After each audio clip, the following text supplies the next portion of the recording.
Welcome to the 5-Pack, where we talk about the 5 things that matter, 5 things that will matter, and a daily pack rip. Here is your host, Kyle Elfrink.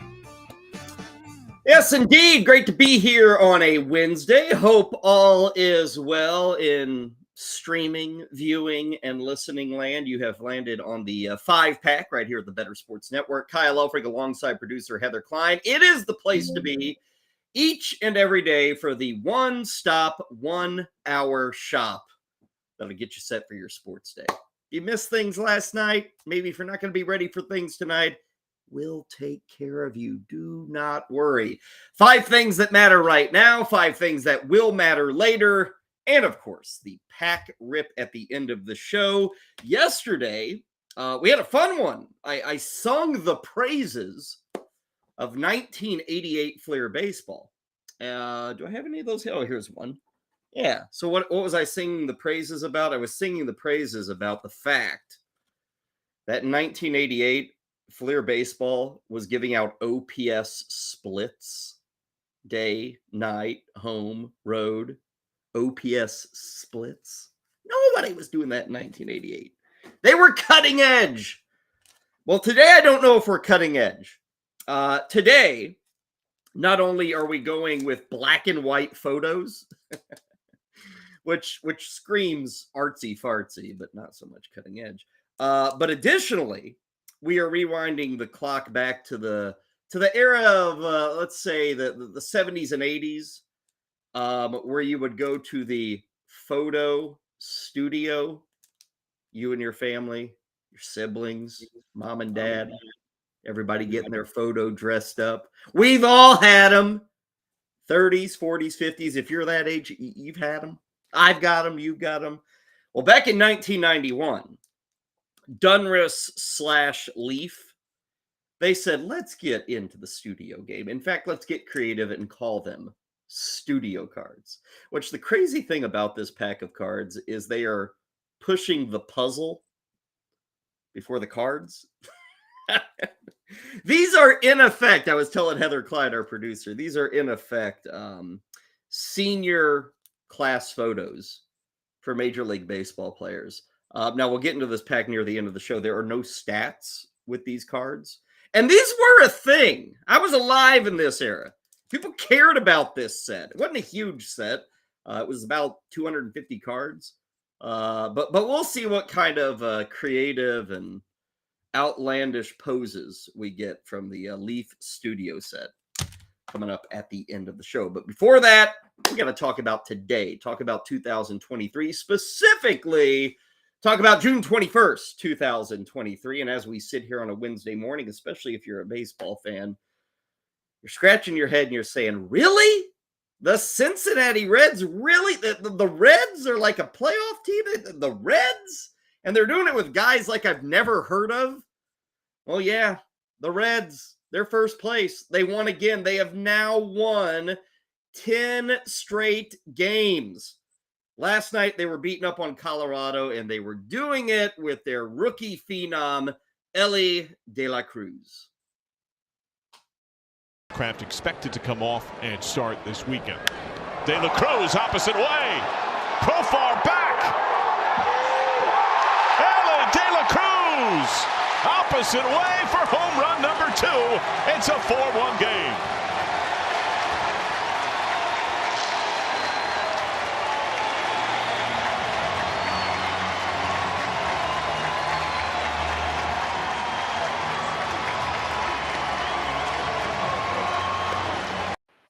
Three hits on the night for Elly De La Cruz. He was big TJ Friedel. Yeah, TJ Friedel. Had 4 hits, 3 RBIs. Will Benson had a home run. Alexis Diaz wrapped it up in the 9th inning, his 20th straight save to begin the season. And here's the thing. When you are playing an exciting brand of baseball, or as Jonathan India reminded us the other day, you've become America's team. When you do that, you have exciting moments. And like the Reds, again, they don't have Shohei Ohtani. You know, they don't have Mookie Betts. They don't have Aaron Judge. They don't have these like full-blown crazy superstars. What they have is youth What they have is let's get on the bases and cause some trouble. For instance, take a look like last night. This is later in the game after the De La Cruz home run. When you are playing like the Reds play, and when you don't have the big boppers at the plate, the guys who stand up there and hit 35 home runs a year and drive in 125 runs, when you don't have those guys, you have to play a brand of baseball that kind of takes you back. So let's watch the Reds. Admittedly, this is against the Rockies. Let's all remind everybody, this is the Rockies, probably the worst team in the entire National League. Maybe the third worst team in baseball. I'm not going to lower them to the level of the A's or the Royals, but they're the worst team in the National League, and they're playing the Reds. So understand as you watch these highlights and kind of the circus act that's going on, this is against the Rockies. But here's what the Reds are doing in addition to things like Elly De La Cruz hitting home runs. Hard comebacker, crashes off Lambert. Offline throw, De La Cruz turn. It's into the rolled up tarp. Elly Mania continues. Jake Fraley has walked, scored, line to left. That throw gets away. De La Cruz pops up.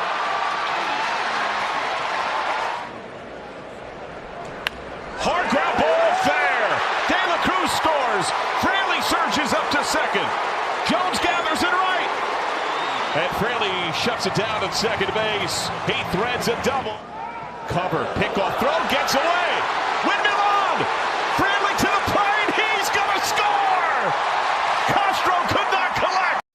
I don't know whether to celebrate the Reds or just kind of mock the Colorado Rockies. Bally Sports Ohio with those highlights. Regardless, it's 10 straight victories. Now, coming up in about 30 minutes, 12:35 Eastern, Reds will look for a sweep. Pitching pairing, we got Jake Bird. I can't tell you anything about Jake Bird. I can tell you about the guy on the Reds side. Andrew Abbott is pitching. Now, we've talked about Andrew Abbott right here on BSN before, right here on the 5-pack. Andrew Abbott still has not allowed an earned run, and the streak is up to 17 2/3 innings. So he has made 3 major league starts, no earned runs in 17 2/3 innings. Now, admittedly, he's not been to that level of dominance, 0 runs, almost 18 innings, but he has been good. We'll see if he can keep it going against the Rockies tonight. To put Abbott's professional start in perspective, he is the first pitcher in well over, I want to say it's 120 years, the first pitcher to have his first 3 major league starts all go at least 5 innings, and all 3 of those starts have 0 earned runs in them. So what he is doing is something we have never seen before. Reds and Rockies today against an afternoon matinee in Cincinnati. As the Reds shoot for 11 in a row, they shoot to grow their lead in the NL Central. They are minus 210 on the money line to take care of business against the Rockies. Okay, let's stay in baseball. Let's go to the American League East. Last night in Tampa Bay, the Orioles and the Rays opening up a rather important series. It's a short one, a 2-game set between the first place Rays and the second place O's. Game 1 goes to Baltimore, and it goes to Baltimore because of Aaron Hicks. Aaron Hicks, switch hitter from the left side. And he smacks this one deep to right. It's down the line, and that baby is out of here.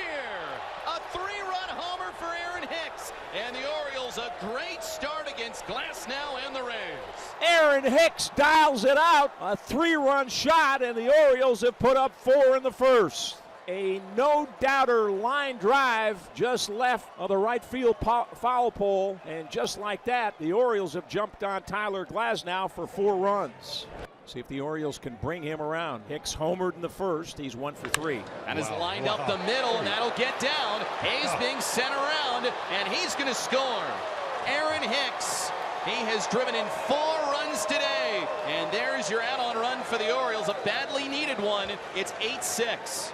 And the Orioles take care of business in the 9th inning. They win it 8-6. They are now 10-6 this month. They are only 4 games behind the Tampa Bay Rays. And you might recall that it was literally about 3 weeks ago, right here on the 5-pack, that we talked about the Orioles losing Cedric Mullins. Cedric Mullins might be the best player on the Baltimore Orioles. When you throw in defense, leadership, offense, Cedric Mullins might be that guy. Well, they were going to miss him for like 3, 4, 5 weeks. Who knows? He's still injured. And we wondered aloud, who the heck is going to step up? You know, the Orioles up to that point had been very lucky for like the last 2 years in terms of injuries. They'd avoided them. Now they were going to be without Cedric Mullins. What do you know? The New York Yankees helped out the Baltimore Orioles because like a day or two before Mullins got hurt, Aaron Hicks was released by the New York Yankees. And what has Aaron Hicks done? Here are the updated numbers. 17 games in Baltimore. Now, including last night, he is hitting .340. His OPS is north of 1,000. 3 homers, 10 ribbies, 12 runs scored. He's also thrown in 2 stolen bases. Aaron Hicks, the Yankee, is saving the day for the Baltimore Orioles. Now, game 3, or I should say game 2 of the 2-game set is taking base right about now, right? Yeah, they've just started. I think it was like 2 minutes ago. It's going to be Tyler Wells against Taj Bradley is your matchup. Now, the good news for anybody who loves baseball, loves these 2 teams, and they're 2 exciting teams to watch. After today, we've got another 4-game road trip for Baltimore and Tampa. That's a month from now, right after the All-Star break. And then in mid-September, Tampa is set to be in Baltimore for 4 games. So we still have 8 games remaining between these 2 AL East combatants after today. But again, they are underway in Tampa. Fun series last night, fun game last night. We'll see how it goes today, and we'll see if Aaron Hicks can keep that momentum going. Let us move to item number 3. Yes, on the 5 things that matter. And we'll keep it in baseball, but I'm going to take you to Salt Lake City. Why in the world am I taking you to Salt Lake City? I'm taking you there because Salt Lake City is the home of the AAA affiliate for the LA Angels. They are the Salt Lake City Bees. And last night, we saw a home run travel further than we have seen any home run, minor league or major league. The longest home run we have seen since we got more official StatCast-driven measurements way back in 2015. So what you are about to see is the longest home run that we have seen in professional baseball since StatCast started in 2015. It's courtesy of Angels prospect Joe Adell. Here it is. The pitch. There it goes! Deep to left center. It's up there, it's out there, and it's long gone! Way over the berm in left center field. That may be the longest ball I've ever seen Joe Adell hit. It's a 3-run blast on a 3-0 pitch, and we are tied at 11. Come on, Joe, that ball has babies.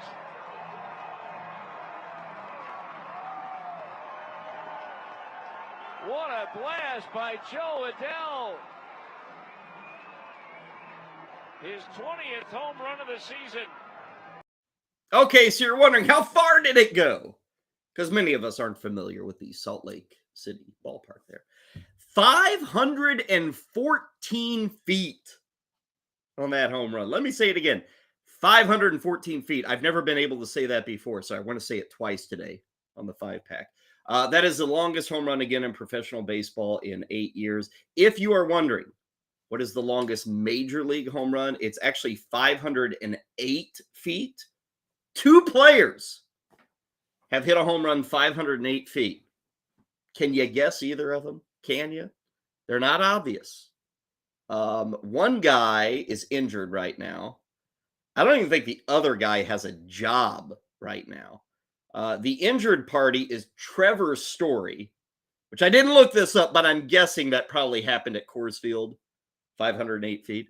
The other one, and we could be here all day guessing names, Nomar Mazara has the longest major league home run of the StatCast area, but Adell topping Mazara and Story 514 feet. Now, why does this matter? After all, that's what we do on the 5-pack. Why does it matter? I'll tell you why it matters. It reminds us what Joe Adell can be, and that is important because we're sitting 5.5 weeks away from the Major League Baseball trading deadline. Joe Adell has been a perennial prospect for the LA Angels. But every time he has come to the major leagues, he's failed. His major league numbers are terrible. Now, it's only been like 162 games. I think it's about 550 plate appearances. But he's hitting like 210. He's striking out 35% of the time. It has not been good. This matters because what we saw last night is a reminder, say, to the Chicago White Sox, or a reminder to any team, hell, maybe the Colorado Rockies, any team that is looking to take a shot on a talented player that maybe needs a change of scenery come the trading deadline. And for the Angels, Joe Adell becomes a trade chip. Just like last season when they traded Brandon Marsh to Philadelphia, kind of a minor move, but Marsh helped the Phillies get to the World Series. Marsh is the everyday starter in center field. Phillies took a chance on Brandon Marsh, and they gave up Logan O'Hoppe, a high-end catching prospect. But this year, the tables have kind of turned. Like the Angels, they're in it. We talked about them yesterday. Even last night, their GM, Perry Manasian, he came out and said, hey, we want to keep Shohei Ohtani. We do not have plans to trade him come the trading deadline. Hell, we're actually good for once. So they want to hold on to Ohtani. What do the Angels need? They need pitching. They need a shortstop. They could use maybe a little extra hitting with Anthony Rendon out, maybe a third baseman, for all we know, with Rendon and that wrist injury. Joe Adell, and what we saw last night, that helps the Angels. That gives them a trade chip. And there are bad teams out there, a few of them. Kansas City, Oakland, Colorado, even teams that are just ready to deal, maybe Detroit, maybe the White Sox, may get to a point where the St. Louis Cardinals are ready to deal, Washington Nationals, on and on and on. They're ready to deal. A guy like Joe Adell, you're interested in that. A guy like Joe Adell, you say, yeah, let's go for it. So we'll see. But last night, what a shot. Moonshot, in fact. 514 feet. Now, that was a big, big shot, but we haven't even gotten to the biggest moment of today's show. Yankee Stadium. Yankee Stadium gave us a big man in the house that is next to the house that Ruth built. Victor Wembanyama, who tomorrow night, it is certain, will be the number 1 overall pick. He's like the top NBA prospect in decades, maybe since LeBron. Wembanyama is in New York City, and he's indulging in all that New York City offers. Maybe not all of it, but check that out. He rode the subway. This kid who's the next big superstar of the NBA, riding the New York subway, barely. It looks like he can barely fit in there. Now, for those who have not followed this, the dude is 7'4". The dude has a wingspan of 8 feet.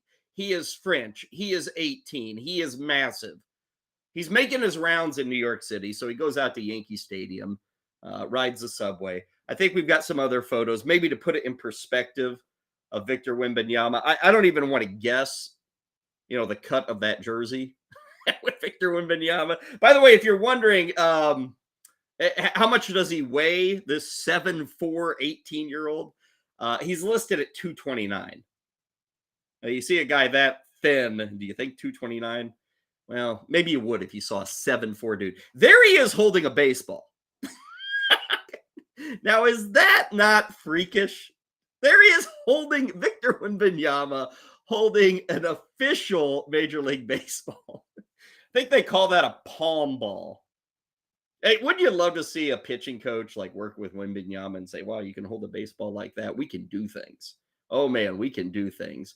Now, let's end this by taking a look at Victor Wembanyama throwing out the first pitch at Yankee Stadium. Now, before you see this, it's going to be bad, people, but I remind you, he's French. He's a basketball player. He's 7'4". Give him a break. His mechanics for baseball aren't refined. How about that? But here's the first pitch last night. Promised you the Victor Wembanyama first pitch. He will be the first pick on Thursday night in the NBA draft. All right, guys, here we go. 7'4". Oh, boy. Let's see. Oh, no. Oh, no. They're more often awful than good, aren't they, when other sports try and come to the mound? If I had to break that down, his whole body was going one way and his arm was going the other. Again, do you think he's even thrown a baseball? Victor Wembanyama? Maybe yesterday, under the stands, he was practicing, getting set. I don't fault the kid. I don't at all. Tomorrow night, NBA draft at New York City or in New York City. It's at Radio City Music Hall, Madison Square Garden. One of the two. 7:30 tomorrow night. And he will be the number one pick. Spurs own that number one pick. They don't care how Wembanyama throws a baseball. They just care about getting him on the court, having some success. More NBA draft news coming up. But let's go to our fifth item that matters. A little football for you. LA Rams yesterday making a signing in their backfield, but it was not Zeke Elliott. It was not Leonard Fournette. It was not Dalvin Cook. It was Sony Michel. Sony Michel re-signing with the LA Rams. You might remember in 2021 when the Rams lost Cam Akers to that knee injury. Sony Michel came to the Rams. He played all 17 games, and he was good. Sony Michel in 2021 for the Rams, over 200 carries, about 850 yards, 4 touchdowns. He tacked on another 20 catches. He's back with the Rams. I bring all this up because we've talked a lot about who's still out there in free agency. DeAndre Hopkins, I just mentioned Cook, Fournette, Zeke, Kareem Hunt. Sony Michel's getting the call. And I get it. He's less money. They know him. He fits better. He's younger, at least than a guy like Zeke. Sony Michel going to the Rams. Now, we're still waiting. And I wonder, are these other running backs sitting around saying, this is a chicken fight. We're going to have a stare down here. Right? Zeke Elliott says, I'm worth $3.5 million this year. Rams are saying, you may think you're worth that much, but we'll go to Sony Michel, give him a 1-year contract, $2 million. And I don't know what Michel, they haven't announced the money, but I guarantee it's a lot less than Dalvin Cook's asking for. It's a lot less than Zeke Elliott. Like, I kind of thought, man, Dalvin Cook with the Rams, I could see that. Not anymore. And all these running backs, you see that signing yesterday, and you say, am I going to get anything close to what I think I'm worth? And for the Rams, Cam Akers had a really weird career. His rookie year, he didn't play much. And then at the end of the year, he came on and looked great. So there was all this hype with Cam Akers. And then in the preseason of his second year, he blew out his knee. So he missed pretty well the entirety of the season. Last season, healthy again. Cam Akers going to be the guy. The Rams got tired of him. For whatever reason, he left for a week. For 2 weeks. They wouldn't use him. Everybody gave up on Cam Akers. And then at the end of the season, when the Rams were already circling the drain, all of a sudden Cam Akers came back. So people kind of said, well, I'll tread lightly into Cam Akers. Now we get Sony Michel added. And again, here's another thing. What's mattering?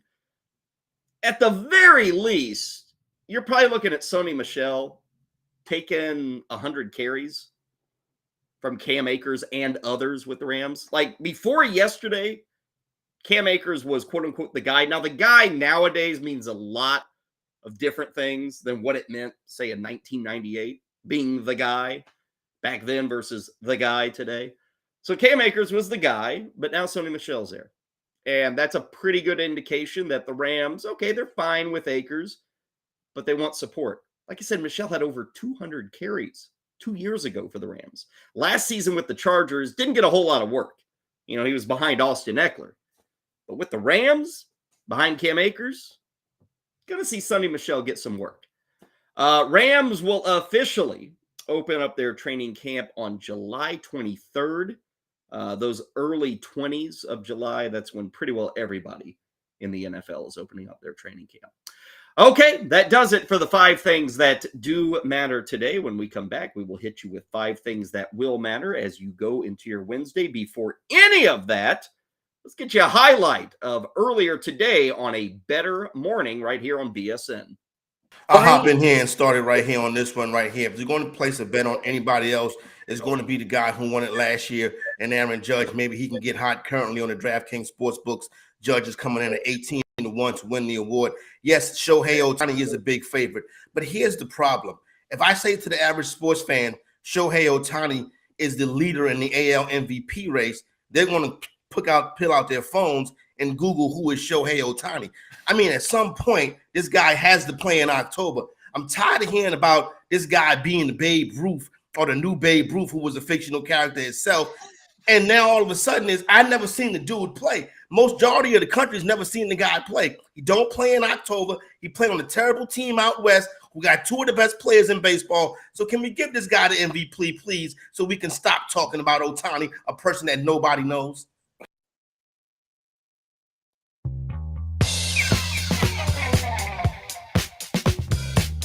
Welcome back to the 5-Pack. Next up, the 5 things that will matter. Here's Kyle Elfrink. Corey Parson making his opinion known on a better morning. What is a better morning? Well, catch it every morning right here on the Better Sports Network, 8 a.m. Eastern. You get to hear from Corey, Howard Bender, Britt Flynn, Andrew Cooper, breaking down all of the biggest stories with their opinions, their analysis, their insight, 8 a.m. Monday through Friday, right here on BSN. Additionally, want to remind you as we come out of the Sony Michel discussion of the previous segment, check out the Fantasy Alarm Fantasy Football Draft Guide. You can get it straight up for $26.99, but that's not the best deal. The best deal is to sign up for their All-Pro subscription, whether you do it for a year, for a month, maybe the 7-day trial, and you will get the draft guide totally for free. So you get it for free with any of those subscriptions. Go to fantasyalarm.com/draft guide, and you can start prepping for the upcoming season right now. That is immediately down. It's been out for 6 days.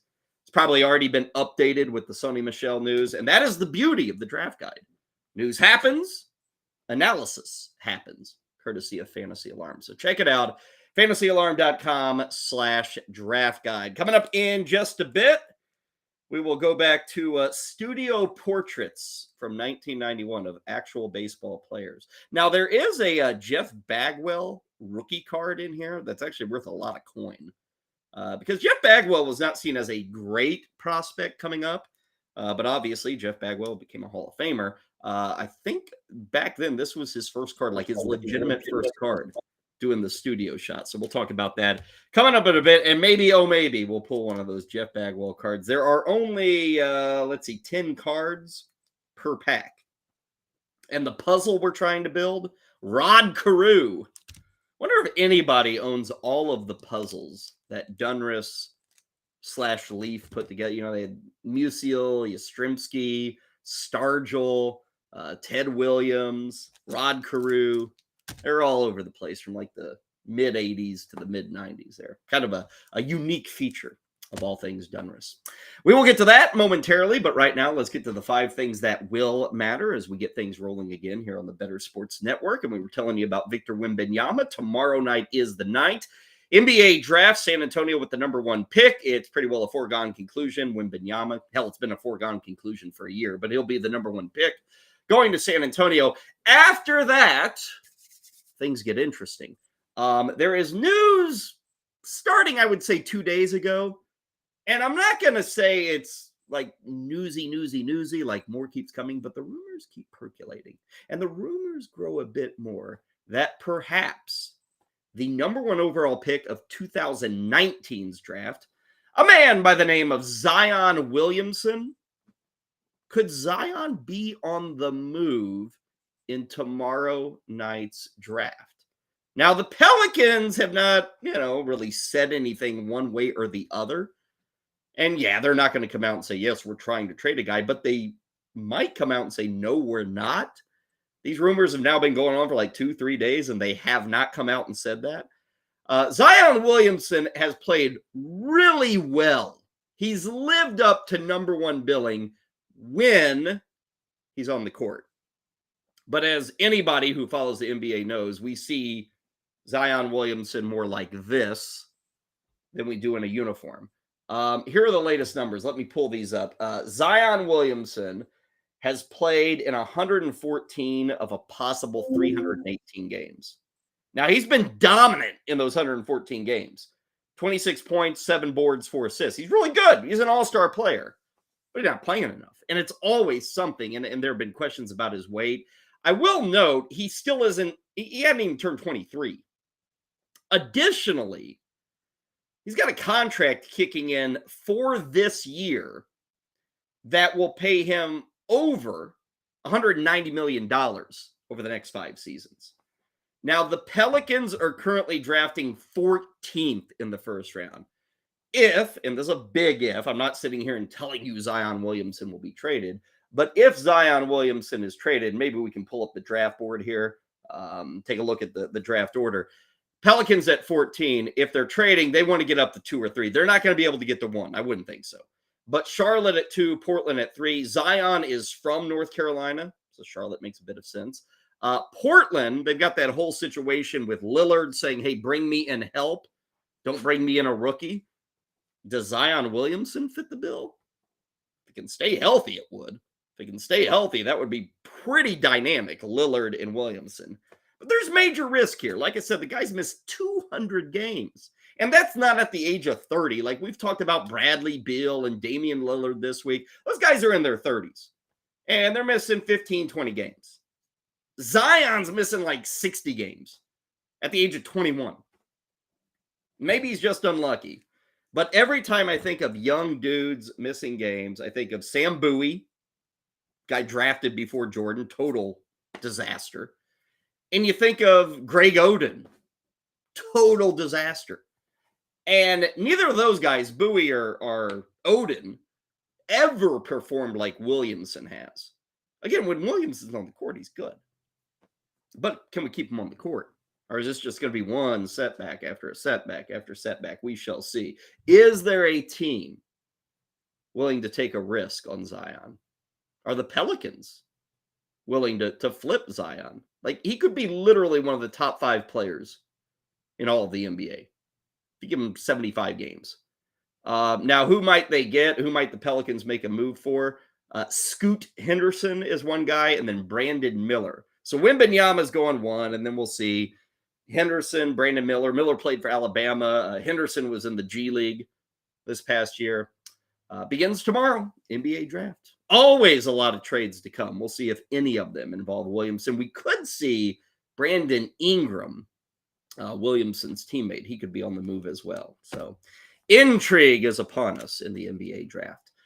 Not done with the association. Our second item that matters today. I love talking about the business of the sports world, and we have talked before here on the 5-Pack about RSNs, regional sports networks, Bally sports networks, the bankruptcies, not paying teams to carry. We've talked a lot about that. We have got news coming out of Utah, of all places, back to Salt Lake City. The Utah Jazz has said, screw it. We're going to start something new. We're going to move on from the RSNs, and in effect, we're turning back the clock while also forwarding the clock. What are the Jazz doing? Well, the Jazz announced yesterday they have left their RSN. I think it was like AT&T Sportsnet. They've left their RSN. Contract was up. They're moving on. They are turning back the clock by airing all of their non-nationally televised games, like the games that aren't on ESPN or TNT. Those games will now air on local television in Utah. KJazz 14. KJZZ, channel 14. I think it's like a CBS affiliate out of Salt Lake, which is the way it used to be in the 60s, the 70s, and the 80s. Whether you were basketball, hockey, baseball, you aired on the free over-the-air channels, which KJZZ is that sort of channel. So I think, as the quote said, hey, if you have bunny ears on your TV, you'll be able to watch the Jazz. Now, additionally, the Jazz are offering their fans, and as of now, this is only in the state of Utah, I think 150 miles radius of Salt Lake City, their home market, if you will. They will offer online viewing of the Utah Jazz next season. And all of this will be in-house with the Utah Jazz. They're, in effect, creating their own media company. Why will this matter? It's because this is what it's going to be. Because Bally Sports ain't there. Your regional sports networks are not paying these outrageous prices that they were paying 10 or 5, 10, 15 years ago. That's done. So Utah is the first to do this. We're going back to local television, and we're going to online exclusives where you sign up and you say, I'm a Jazz fan. I want to watch the Jazz. I'm going to watch it on the internet. And nowadays, of course, you can take anything off the internet, shoot it on your smart TV. Boom, you're good to go. You can watch it on your phone, however you want to, digest the Utah Jazz next year. They're helping you out. So things are changing. These cable networks are no longer flush with cash because they get paid on a subscriber basis. Subscribers are leaving cable. They're leaving satellite. So this all trickles down to these teams trying to make money. And we'll see if the Jazz have success. Again, they have to pay for the talent. They have to pay for the studio. They have to pay for the whole shebang. But we have seen like the Yes Network in New York. We've seen the Marquee Network with the Chicago Cubs. It's doable. Now, we have not seen with Yes Network or Marquee the local affiliation that Utah has with KJZZ to put it in effect on free television. And you might be saying, well, how are they going to make? They're going to make their money off ad sales. Utah's going to bring it in-house. The Jazz will do the ad sales themselves. So we'll see, but certainly a new way, an old way of looking at getting your games out there. And they won't be the last team to do it. Okay, let's go back to the field of play. We were telling you earlier about the Cincinnati Reds. As we speak, the Reds are going for their 11th consecutive victory. There's another very hot team in baseball. It's the San Francisco Giants, who have now won 9 in a row. Now, 24 hours ago, right here on the 5-pack, I showed you the walk-off splash home run for Mike Yastrzemski. That won the game against San Diego on Monday night. Well, the Giants had another walk-off win against San Diego, this one on Tuesday night. Not quite as dramatic, though, as Yastrzemski's home run.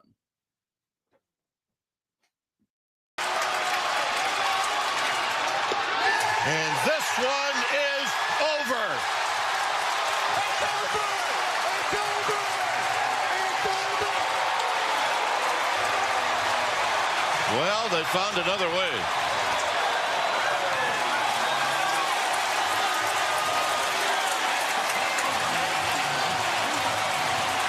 The Giants now have won 9 straight. And looking for 10 straight tonight, looking for another win against the Padres. They'll get going at 9:45 this evening. Yu Darvish will go for the Friars. As for the G-men, who is this? Ryan Walker will make your start. And just another rookie, right? Told you yesterday about all the rookies the Giants have had. Like a quarter of the roster is rookies. They'll have one out there tonight. It's split in terms of the money line. Padres are actually the favorite tonight. Very slight. Minus 115. The Giants are minus 105. Giants, with that win last night, are only 2.5 games back of Arizona. And look at the NL West standings. They're worth taking a look at. Not that they're crazy, but you see the Giants, 2.5 back. They would be in the playoffs, courtesy of the wild card if things ended today. Dodgers, who won last night, are 3.5 back.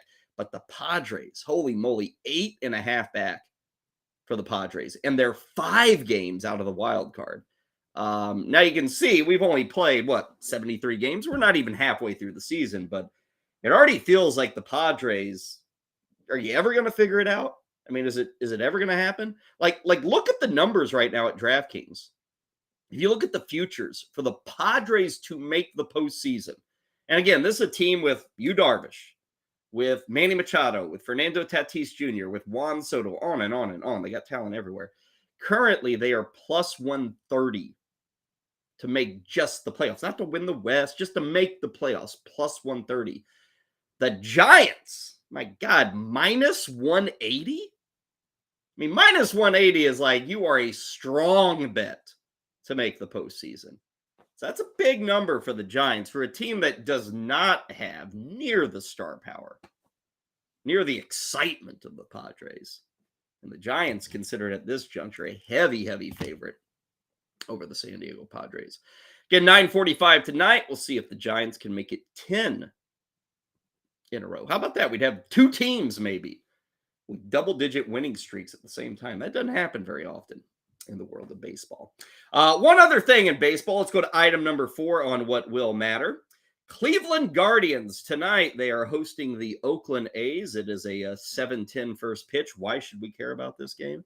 Should care about this game because the Cleveland Guardians will be calling up one of the top pitching prospects in all of baseball. He's top 50 overall, probably top 20 as a pitching prospect. Making the start tonight for the Cleveland Guardians is a right-hander by the name of Gavin Williams, who less than 2 years ago was a first-round pick of the Cleveland Guardians. Now, he has been called up. He's been pretty darn good in double and triple A. I think he's got like 80 strikeouts in just a hair over 60 innings. ERAs in the low twos. He's been really good. High 90s fastball because, hey, everybody has a high 90s fastball. And then a curve slider combo. He is making the start in place of Tristan McKenzie. Now, we have talked about McKenzie a couple of weeks back.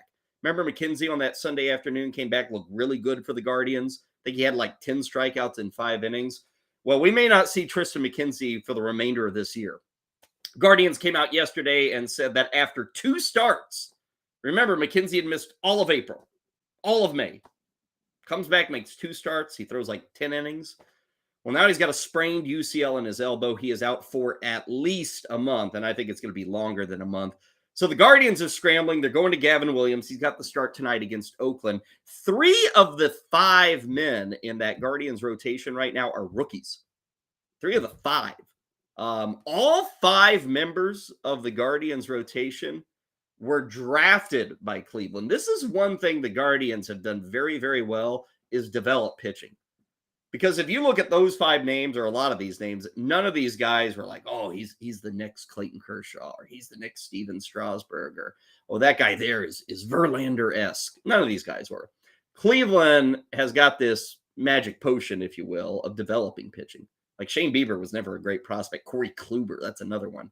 But Cleveland just keeps churning these guys out. And tonight it'll be Gavin Williams. I bring all this up because Cleveland, don't look now, they're only 1 game out of the AL Central. And I don't know if that has much to do with Cleveland and how they're playing baseball. It has everything to do with Minnesota, who is now under 500. The Minnesota Twins under 500 and yet still in first place. Will we have a team make baseball's postseason with a less than 500 record? Kind of scary. Gavin Williams on the hill tonight taking on the Oakland A's. Certainly worth watching. 7:10 for the first pitch. Cleveland is minus 180 to get the win there. Finally, our 5th and final thing that will matters coming up in just a few hours. In fact, as we speak, I would guess the back and forth is taking place.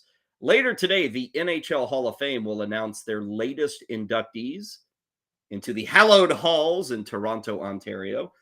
There's one guy who's going to get in. We're pretty well certain that Henrik Lundqvist, the goalkeeper for the Rangers, he's in. Going to be in. A lot of wins, great save percentage. He's won on the international level, all that stuff. He's in. After that, who gets in? We don't know. I mean, I put together some photos here. Let's pop them up there. Alexander Mogilny could get in. You see him with the Sabres. Keith Tkachuk and what's left of his teeth, the Jets and the Blues. That's Mike Vernon, who won a cup with the Red Wings, also won a cup with the Flames. And then Sergei Gonchar, who, you hear that name, you think, Gonchar is like, he played at the same time as like a Chris Pronger, a Nicholas Lindstrom. He was just a step below those 2 studs, where he was always kind of a good defenseman, but he never won the Norris, never had massive seasons. But Sergei Gonchar put up a really good career. So these 4 guys and some others may get in. Now, it got me thinking, like, how does the Hall of Fame do it in the NHL? Because we know a lot about, like, Canton and Cooperstown, all that.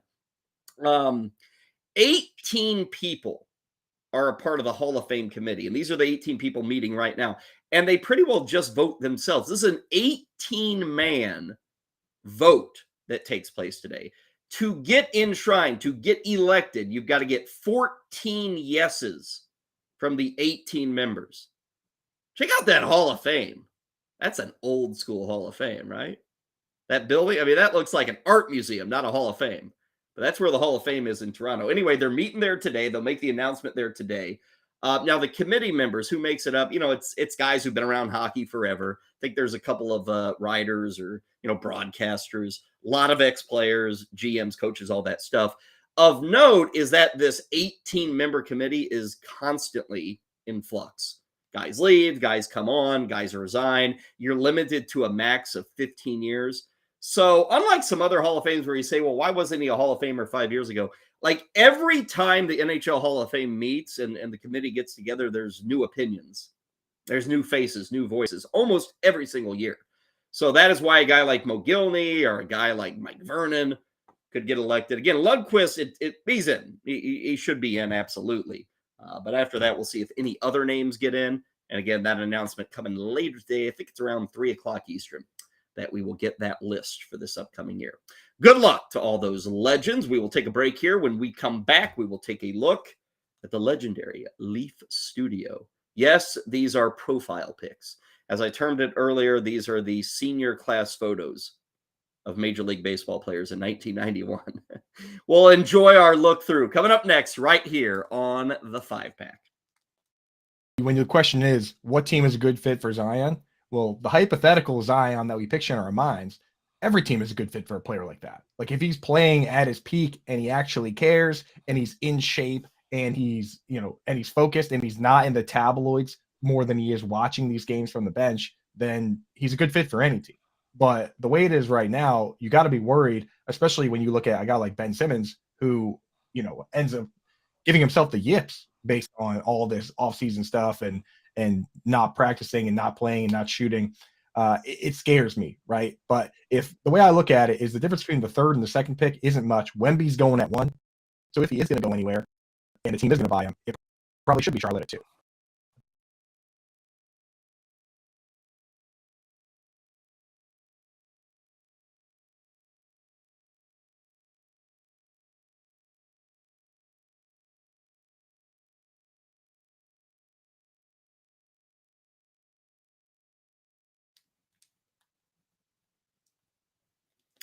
Welcome you back into a new final pack.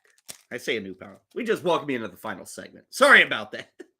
Kind of stunned me that we were back. Kyle Elfrink with you. It is the 5-Pack here on a Wednesday. You just heard from Coop there. That was a part of this morning's A Better Morning.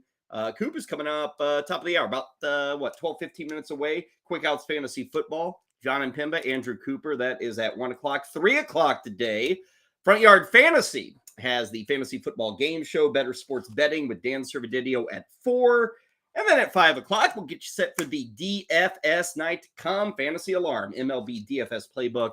John and Pimba and James Grande coming back with you there. Okay, it is time for us to do a little pack rip. We do it each and every day at the very end of our little get-together here. Today, we are opening up a pack we've never opened. Kind of the theme of the week, in fact. 1991, Donruss / Leaf Studio. I don't know. I guess this is officially Leaf. The way it was always as a youngster for me is Donruss was the United States arm of the business, and Leaf was mainly the Canadian arm. Then by the time 1991 rolled around, Donruss said, well, let's try to make good on that Leaf name, because there was a point where and again, this is totally 1986, 87, even 88, where you would have Leaf versions of like a Fred McGriff rookie, and you'd have a Donruss version. Same card, everything looked the same, except there was maybe a little bit more French on the Leaf card, and the top said Leaf. It did not say Donruss. So there was that point where like getting the Leaf version of a guy was worth more than the Donruss. By about this point, they were kind of one and the same, and that whole differentiation disappeared. These cards are very different. I told you about this earlier. First off, I was reading on this, and they weren't kidding. Let me pull up the exact writing here. These cards, let me pull this. Where did I see this? I want to make sure I'm giving it. Here it is. They were 10 cards per pack. They used a new fire sealed packaging, and it's so fire sealed that I can't open the damn thing. So what do? We try the teeth. May have to get the scissors out here. My God, the fire sealed thing. No wonder nobody's opened up this pack in 30 years. You can't open it. Ugh. Either that or I just don't know the science behind the fire sealed pack. Okay, we finally have broken into Fort Knox. Here we go. We've got Rod Carew's knees. There's the puzzle piece. If you can see, here's what the Rod Carew puzzle actually looked like. But here we just get his knees. I got to buy like 30 more packs of studio to get the rest. Okay, now these are black and whites. It'd been since the late 60s since a mass-produced baseball set had done nothing but black and whites. So here we go. We are starting with Kent Hrbek. Like I said, senior class photo. Kent Hrbek. Hey, Kent, can you give us a casual sit-down look? Now, again, there are no stats here. You get some hobbies and interest. You get career highlights, which are written out stats. You get where they were born, all that stuff. Here's what the back of the baseball card looks like. Leaf was all in on no color. I mean, nothing. All the cards look like this. Same border, same black and white, and the same back. Now, let's see. Kent Hrbek. He watches the Discovery Channel, and he likes country music. I wonder how many, again, this is 3 decades ago. I wonder if I went up to Kurt Hrbek today and said, hey, Kurt, when's the last time you watched the Discovery Channel? Because your card in 1991 said you really enjoy the Discovery Channel.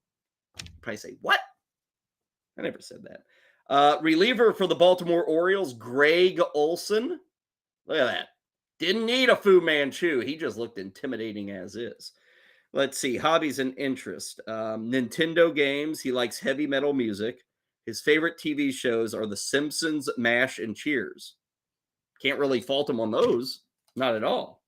So there you go. Greg Olson. Mickey Tettleton. What do I say every time we pull a Mickey Tettleton card? Fruit Loops. He always wore the Fruit Loops t-shirt.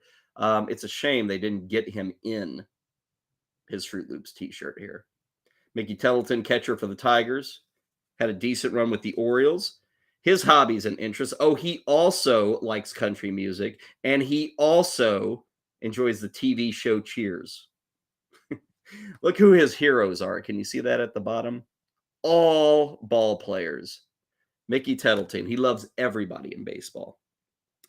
Eric, not Show, Eric Shao of the Oakland A's, who appears to be looking at the cameraman saying, are you serious? You're going to make a whole set of photos like this? Eric Shao, he likes music, he likes reading, he likes jazz music. He has recorded 2 jazz albums, and this will shock you. Eric Shao watches PBS. Who'd have thunk it? A guy who has recorded 2 jazz albums watches PBS. Unthinkable, right? His hero, Joseph from the Bible. Can't even mention his Technicolor coat. Here is Gary Scott, who I guess this was the first time anyone had asked Gary Scott to pose for a photo. He seems very excited about this photo. His heroes are Magic Johnson and Arnold Schwarzenegger. His hobbies and interests are Taekwondo. He literally likes all kinds of music. His favorite TV shows are Magnum PI and Family Ties. And nothing screams 1991 more than this factoid about Gary Scott, third baseman for the Cubs. He collects compact discs. What's he doing with that collection nowadays? Kevin McReynolds of the New York Mets. Nice feathery hairdo. Kind of looks like the ripoff of Kyle Elfrink there. Right? Do we kind of look the same? I could pull off the Kevin McReynolds haircut, right? Easy. Oh, no, I was getting excited, but don't need to be. Hobbies and interests, hunting and fishing. Another guy who enjoys country music. He is a fan of the 49ers in Arkansas, and he collects shotguns. He's a hunter. Let's not get carried away. He collects shotguns. It's legal. Matt Williams of the San Francisco Giants. He and Will Clark teaming up for all sorts of massive years. Does that bait? Maybe. Oh, it's 2 baseball bats. I was going to say that baseball bat just looked gigantic. Matt Williams, quite the swatter. A black and a natural baseball bat. His hobby and interest. This is really fun to read all these. Matt Williams, fishing and hunting. He likes country music. Another player whose favorite TV show is Cheers. I mean, Cheers was popular, and I enjoy Cheers. I kind of feel like Cheers is overlooked when we talk great sitcoms, but man, everybody in baseball loved Cheers.